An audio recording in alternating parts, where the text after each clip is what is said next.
Oh, Good afternoon. good afternoon to you. My name is Doug Punger. I'm co-chair of the Centennial History Project of the International Association of Torch Clubs.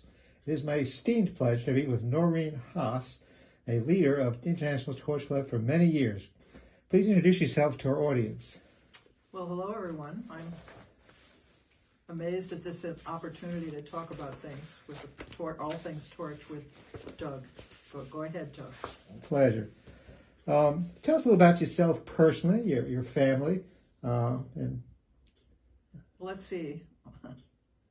My family is very small at the moment. My family, because my son and my husband are have both died, but I have other relatives in my family that are quite close, a nephew and niece right 15 minutes away, and many other members of my family. In fact, I have a huge family on the periphery, so I'm really well taken care of and really appreciated in my family, I'm sure. I suspect our torch listeners would also like to know something about your professional life. Well, let's see. I was a nurse for a while, but I didn't care for that too much, and I went into administration. And one of my biggest things that I did was start a mental health association in my county, which was absolutely nothing, and brought programs such as suicide hotlines and wonderful little services for families and children, and sliding scale counseling, and all sorts of information about mental health into my community, which has been greatly appreciated and fortunately has expanded greatly and is now a wonderful institution in the community that serves many people. And one of my crowning achievements as the end of my career was when I was 72, I was chosen by a wealthy man in the town to start a foundation to give away his money. And so I spent the next 3 years establishing this foundation, and finally quit working when I was 75. And how old are you now? 88. Amazing. You don't look a day over 75. God bless you. I love you too. Well, we're here to talk about torch. And I understand you've been a member of the Frederick, Maryland Torch Club for many years. Yeah, well, it started in 1994. And since I was really busy at the time, I only went to the meetings. Okay. And then I joined a couple of years later. But yes, I'm the only living person, actually at this point, who was with the beginning of our Torch Club. Well, that's amazing. Glad to get you recorded today for the history of this club. And what kind of positions did you hold in the Frederick Club? Well, my goodness, I was president again for the second time. I was a secretary. I was the, membership chair. I was the, I planned the programs for 8 years. And all in generally, I'm just sort of like the club cheerleader. Wonderful, wonderful. I understand it's an outstanding club. It is. Now we're here to talk about your partnership, your leadership in the International Association of Torch Club. You've been on the board and several leadership positions. Tell us about those. Well, I started when I was 77. Stephen Toy called me up and said he would like me to consider being the president of the International Torch. And I said, Stephen, I'm 77, can't you let me alone? And he said, no. So all along, I just enjoyed myself, and I was vice president for 2 years. And president. That was in 2014. And then until 2016, I was the president. And then after that, I was for a while, I was the president emeritus, or so whatever it is. Okay. And then I had a bit of ill health and dropped out.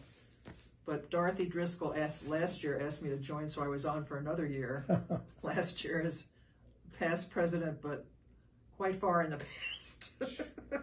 Stephen Toy has been kind enough to send me documents during your tenure, and a lot of positive things happened during your leadership in Torch.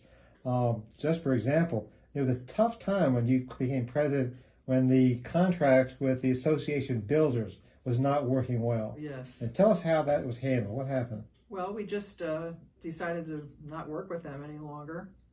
And I think they were really in some kind of confusion themselves or something. I don't know. But anyway, I asked Jim Coppinger to be the person in charge of all of that stuff. And he managed to untangle a lot of things and then redo other things. And as a marketing person, he was just great. And he and I talked every Monday for 2 years at 11 o'clock.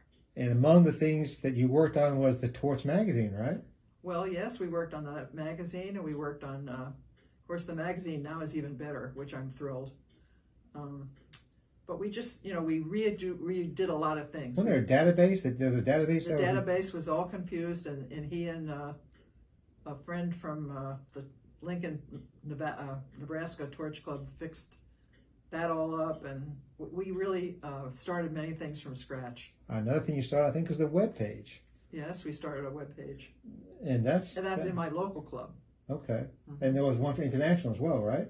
Yes, mm-hmm. But there was one, but that was confusing as well. So I think you made it better. That out. Yeah. Mm-hmm. And didn't you create a Wikipedia page? Mm-hmm. Yes. That's amazing. Mm-hmm. It's amazing all the things that you got done.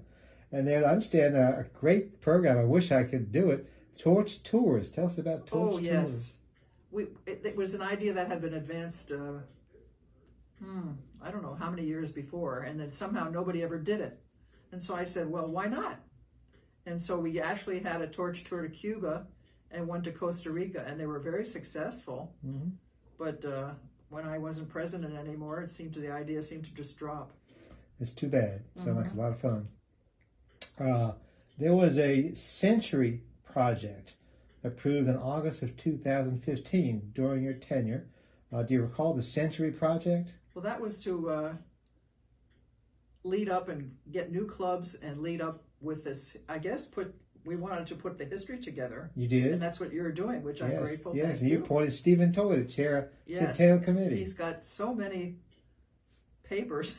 He does. He does. So yes, we wanted to have more clubs and everything because the year is coming very fast. 2024 is right around the corner. Yeah. Yeah. Another thing you did, was the bylaws. There was a change in the bylaws during your tenure to permit family or household membership? Household membership, yes. And what's that consist of? Well, that was, of course, instead of asking people in the household to either just come and watch and listen or join with full membership, we thought it would encourage people, the wives and spouses and men or whoever, who were partners in the home, to join at a reduced cost. And that has been really good. I think during your tenure there was an attempt to archive the Torch papers. Yes. We wanted to use old magazines and get all that stuff together. And I think now they do have just about a copy of every magazine. That's fantastic. It's in Cleveland, Columbus, Ohio. Columbus, Ohio. Mm-hmm. That's outstanding. Yep. So many things that were done during your tenure. It's just fantastic. What's your most memorable experience at a Torch convention? Well, I guess being made president when 16 members of my region came to watch. It was in Canada that year. And it was really amazing to have all my friends come with me. So how have you benefited from being a member of Torch all these years? Oh my goodness, the people that you meet in Torch that you would never meet any other place are just such wonderful friends. Torch is just such an amazing place to learn and to grow and to deal with people that you would never have met otherwise. So it's just been a very enriching part of my life. Well, thank you. I appreciate you meeting with me today and giving this history for a part of our Centennial History Project. Thank you, Norine.